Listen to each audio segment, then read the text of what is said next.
खुलुमबाय।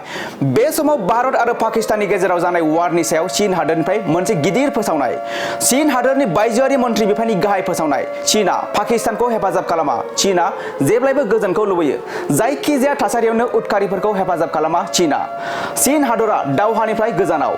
पाकिस्तानखौ हेफाजाब होनायनिफ्राय जानगाराव थादों चीन हादरा। चीन हादरा दावहायाव पाकिस्तानखौ हेफाजाब होनाय नंलिया। नंगौ, भारत आरो पाकिस्ताननि गेजेराव जानाय दावहायाव चीन हादरा पाकिस्तानखौ हेफाजाब होनायनिफ्राय जानगाराव थादों।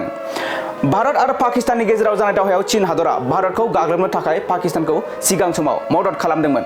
नाथाय बे समाव पाकिस्तानखौ हेफाजाब होनायनिफ्राय जानगाराव थादों चीन हादरा। जों पाकिस्तानखौ हेफाजाब खालामा, जों गोजोनखौ हास्थायो। मानोना मोन्नैबो हादरा जोंनि नसुंआरि हादर होनना चीन हादरनि खुंथाया मोनसे पस्टनि गेजेरजों फोसावदों।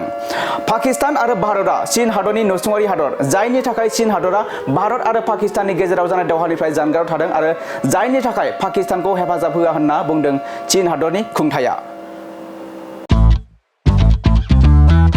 मोनसे गोजोनथाव खौरां। क'क्राझार सहरनि जेडी र'डजों नांजाबनाय सुदेमपुरी गांजेमा बाजाराव थानाय आइ आफा मेड लाइफ बिएम हस्पिटालाव बेराम सोखानो हानायनि गोबां खाबुफोर दं। जेरै नोंथाङा आइ आफा मेड लाइफ बिएम हस्पिटालाव गासै समावनो इमारजेन्सि डक्टर्सफोरखौ एभेलेबल मोननो हागोन। आरो बेयाव medical laboratory, pharmacy, paediatrics, medicine, gynaecology, radiologist, surgery, dental, cardiology, gastroenterology, urology, dental X ray, play area, X ray, sonography, OT, थामहिनबा ऑपरेटिंग थिएटर, आईसीयू आरो एनआईसीयू, पीआईसीयूफोरनि डक्टरफोरा एभेलेबल दं। लोगोसे normal delivery, C sections, gall bladder stone, kidney stone, appendix आरो हार्नियाफोर बेराम जानायफोरखौ अपारेशन खालामनायनिबो सुबिदा दं। आइ आफा मेड लाइफ बिएम हस्पिटालाव सप्ताफ्रोमबो फार्मासीजों लोगोसे लेबरेटरी आरो सप्ताफ्रोमबो इमारजेन्सि सार्भिसजों लोगोसे 24 घन्टा जेब्लायबो खुलायै थागोन आरो बेयाव लांलाय लाबोलाय खालामनो थाखाय एम्बुलेन्सनि सार्भिसबो थागोन।